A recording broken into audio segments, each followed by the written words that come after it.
jsem Eluška 11 a dnešním videem by teda bylo omluva. Jdem na to.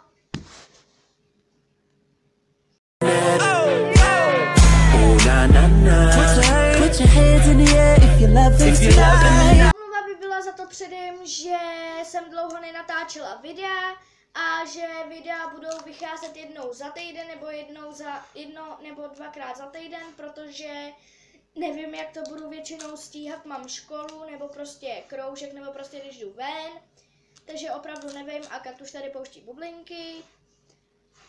Ano, takže se omlouvám a možná tady bude bonus, možná ano, možná ne, ještě to tady když tak napíšu, ale možná asi ne. A video když tak uvidíte zítra, anebo pozítří.